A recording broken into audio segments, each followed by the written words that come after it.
요즘 뭘 해도 재미가 없으신가요? 넷플릭스를 틀어도 10분 만에 끄고, 좋아하던 취미도 시큰둥하고, 주말인데 아무것도 하기 싫은. 분명 우울한 일이 있었던 것도 아닌데 뭔가 계속 공허해요. 혹시 나만 이런 건가? 우울증인 건가? 걱정되기도 하고요. 저도 그런 적이 있어서 아는데요. 이게 꼭 우울증은 아닐 수 있습니다. 오늘 그 진짜 이유를 이야기해 보려고 해요. 듣고 나시면 아, 그래서 그랬구나 하실 겁니다. 한번 떠올려 보세요. 퇴근하고 집에 와서 소파에 딱 누워요. 오늘 하루도 힘들었으니까 좀 쉬어야지 하면서 폰을 켭니다. 유튜브 좀 보고, 릴스 좀 넘기고, 뉴스 좀 읽고. 그러다 보면 2시간이 훅 지나가 있거든요. 근데 이상한 건요, 그 2시간 동안 뭘 봤는지 하나도 기억이 안 난다는 겁니다. 분명 쉬려고 폰을 켰는데 오히려 더 피곤하고 머리만 멍해져 있어요. 쉰 게 아니라 시간만 날린 느낌. 그래서 자기 전에 괜히 자괴감이 들어요. 나 오늘 뭐 한 거지? 하면서요. 이것만이 아닙니다. 좋아하던 드라마를 틀어도 1분 보다가 넘깁니다. 유튜브 영상도 10초 보다가 재미없어서 다음 영상으로 넘기고요. 쇼폼은 그나마 볼만한데 그것마저도 손가락이 자동으로 넘기고 있어요. 예전에는 주말에 기대하면서 봤던 것들이에요. 새 시즌 나오면 밤새워서라도 봤거든요. 근데 지금은 틀어놔도 아무 감흥이 없습니다. 집중이 안 돼요. 뭔가 계속 다른 걸 찾게 됩니다. 더 재미있는 거 없나? 더 자극적인 거 없나? 하면서요. 그뿐만이 아니에요. 뭔가를 해냈을 때도 기쁘지가 않습니다. 시험에 붙어도, 프로젝트를 끝내도, 승진을 해도 그냥 멍하니 그래서 뭐? 이런 느낌만 남아요. 예전 같으면 친구 불러서 고기라도 구웠을 텐데 지금은 그럴 의욕조차 없습니다. 축하한다는 말을 들어도 어색하기만 하고 별 감동이 없어요. 내가 원해서 한 일인데 막상 이루고 나면 텅 빈 것 같은 거죠. 뭔가 고장난 것 같은 기분이에요. 이 상태를 쉽게 말하면 뇌가 즐거움을 느끼는 기능이 둔해진 겁니다. 즐거워야 할 순간에 아무것도 느껴지지 않는 상태. 마치 컬러 TV를 보는데 화면이 흑백으로 바뀐 것 같은 거예요. 세상은 그대로인데 색이 빠진 느낌입니다. 혹시 우울증 아닌가 걱정이 되실 수 있는데요. 물론 그럴 수도 있지만 꼭 우울증은 아닐 수 있어요. 이건 좀 다른 원인이 있거든요. 그리고 이런 경험을 하는 사람이 정말 많습니다. 과학기술정보통신부 조사에 따르면 한국인의 23.1%가 스마트폰 과의존 위험군이에요. 4명 중 1명입니다. 청소년은 더 심각해서 40.1%예요. 10명 중 4명이 위험군이라는 거죠. 해외도 마찬가지입니다. 사람들이 하루에 스마트폰 잠금 해제를 평균 144번 한다고 해요. 깨어있는 동안 10분에 한 번 꼴입니다. 그리고 미국인의 53%가 올해 폰 사용을 줄이고 싶다고 응답했어요. 작년보다 33%나 늘어난 수치입니다. 줄이고 싶은데 못 줄이고 있는 거예요. 여러분만 그런 게 절대 아닙니다. 저도 그랬고 주변에 물어보면 놀라울 정도로 많은 사람이 같은 이야기를 해요. 한번 체크해보세요. 폰 없으면 왠지 불안하다. 뭘 시작해도 금방 질린다. 뭔가를 이뤄도 기쁘지 않다. 충분히 쉬어도 쉰 것 같지가 않다. 잠들기 전에 무조건 폰을 본다. 이 중에 3개 이상 해당되시면 우연이 아닙니다. 분명한 이유가 있어요. 그런데 이게 의지력이나 성격의 문제가 아닙니다. 여러분의 뇌에서 벌어지고 있는 일이 있거든요. 도파민이라는 말 많이 들어보셨죠? 보통 행복 호르몬이라고 알려져 있는데요. 사실 이게 완전히 잘못된 겁니다. 도파민은 행복을 느끼게 해주는 물질이 아니에요. 도파민의 진짜 역할은 갈망입니다. 뭔가를 좋아하는 감정하고는 달라요. 갖고 싶다, 하고 싶다, 더 보고 싶다. 이렇게 뭔가를 원하게 만드는 게 도파민이에요. 좋아하는 감정은 사실 다른 물질이 담당하거든요. 그러니까 도파민이 많다고 행복한 게 아니라 도파민이 많으면 뭔가를 끊임없이 원하게 되는 겁니다. 이 차이가 정말 중요해요. 이걸 아주 강렬하게 보여준 실험이 하나 있습니다.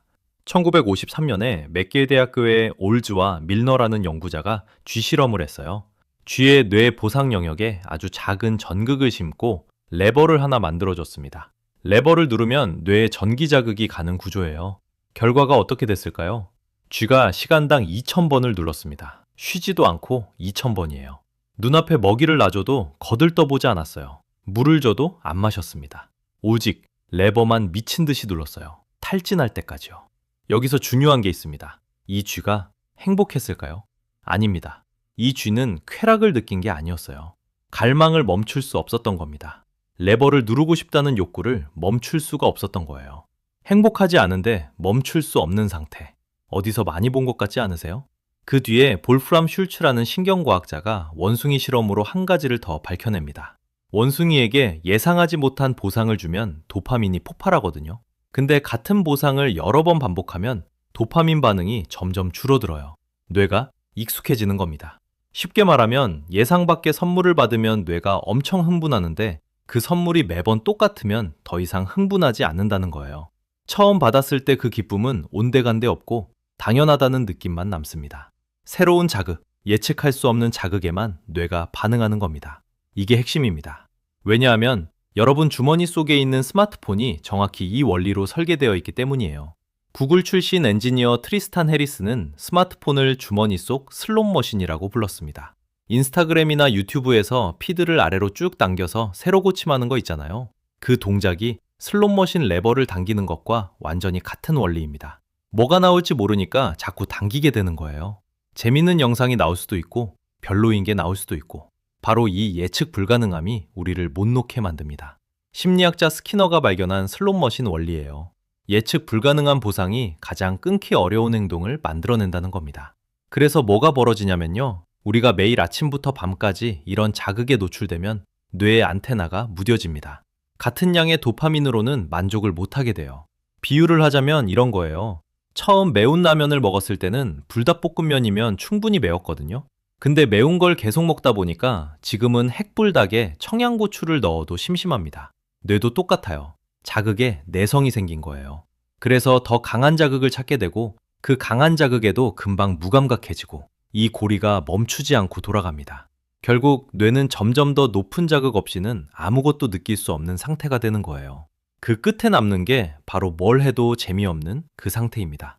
자, 여기까지 들으시면 이런 생각 드실 거예요. 그러면 도파민 디톡스를 하면 되는 거 아닌가?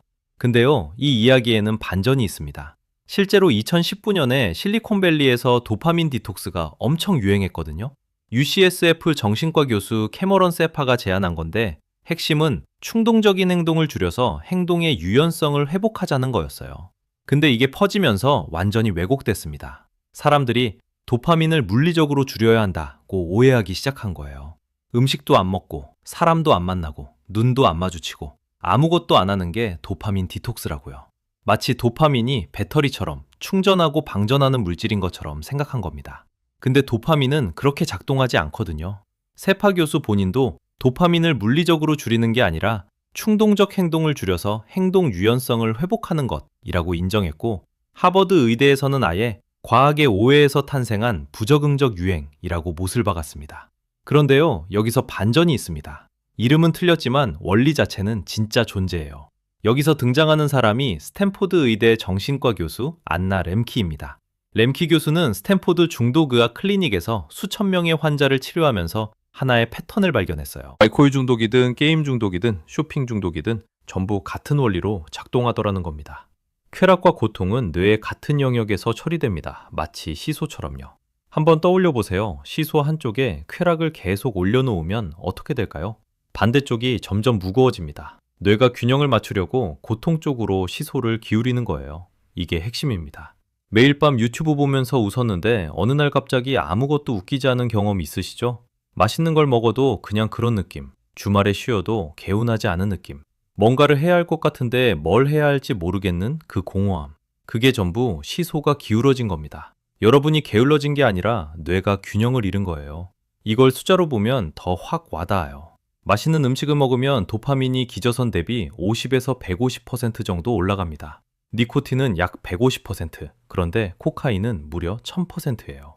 자연적인 보상은 잠깐 올라갔다가 몇 분 안에 원래대로 돌아오지만 강한 자극은 시소를 한쪽으로 확 기울여 버립니다. 스마트폰이 무서운 건 코카인만큼 강렬하진 않지만 24시간 내내 쉬지 않고 도파민을 자극한다는 겁니다. 아침에 눈 뜨면 폰을 보고 밥 먹으면서 폰을 보고 잠들기 직전까지 폰을 봅니다. 렘키키 교수 표현을 빌리면 스마트폰은 24시간 디지털 도파민 전달 장치예요. 약물이나 도박은 특정 사람만 접하지만 스마트폰은 모든 사람이 들고 다니거든요. 그래서 누구나 이 시소의 함정에 취약합니다. 재밌는 건 한국에서 지금 정반대의 트렌드가 동시에 유행하고 있다는 거예요. 한쪽에서는 자극을 극단적으로 추구하는 도파민이 유행하고 다른 쪽에서는 스마트폰을 반납하는 카페에 줄을 서고 있거든요.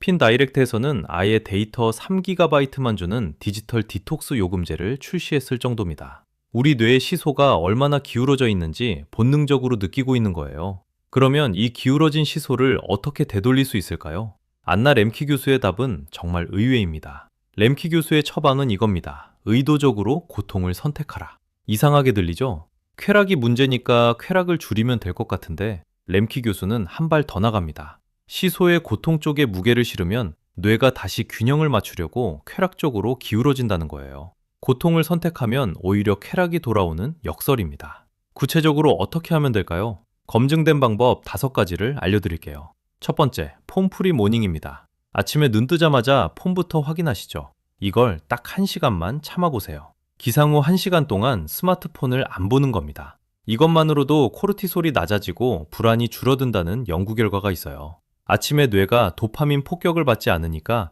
하루의 기준선이 달라지는 거예요. 두 번째, 의도적인 불편함입니다. 냉수 샤워나 가벼운 운동처럼 살짝 힘든 걸 일부러 선택하는 거예요. 시소의 고통 쪽에 직접 무게를 올려놓는 방법이죠. 매일 아침 찬물로 세수하는 건 솔직히 싫지만 그 뒤에 오는 상쾌함, 그게 바로 시소가 돌아오는 느낌입니다. 운동 끝나고 나면 괜히 기분이 좋잖아요. 그게 우연이 아니라 시소의 원리예요. 세 번째, 디지털 디클러터예요. 조지타운대 교수 칼 뉴포트가 제안한 방법인데 30일 동안 꼭 필요하지 않은 앱이나 디지털 도구를 전부 지웁니다. 30일 뒤에 정말 가치 있는 것만 골라서 다시 깔아요. 이렇게 하면 내가 진짜 필요한 것과 그냥 습관적으로 쓰던 것이 확실히 구분됩니다. 네 번째, 스크린 프리존을 만드세요. 침실이랑 식탁에서 스마트폰을 치우는 겁니다. 잠자리에서 폰을 보지 않으면 수면의 질이 올라가고 식탁에서 폰을 치우면 가족이나 친구와의 대화가 깊어져요. 다섯 번째, 비필수 알림을 꺼버리세요. 알림이 올 때마다 우리 뇌는 하던 일을 멈추고 주의를 전환합니다. 이 전환 비용이 쌓이면 집중력이 바닥나거든요. 진짜 중요한 알림만 남겨두면 하루의 인지 피로가 확 줄어듭니다. 이 중에 하나만 먼저 시작해보세요.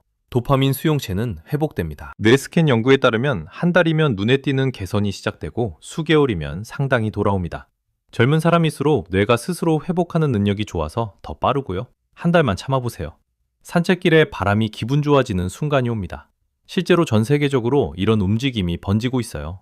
해외에서는 노스크롤 september 같은 챌린지에 전 세계적으로 많은 사람이 참여하고 있고, 젠지 사이에서는 필름 카메라나 LP 같은 아날로그 취미가 다시 유행하고 있습니다.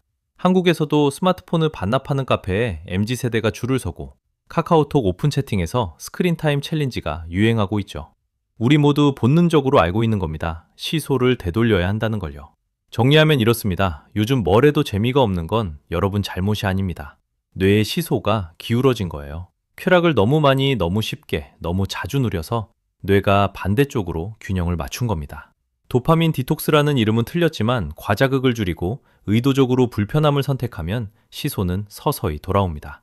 핵심은 고통을 피하는 게 아니라 선택하는 겁니다. 우리는 지금까지 불편함을 피하려고만 했거든요.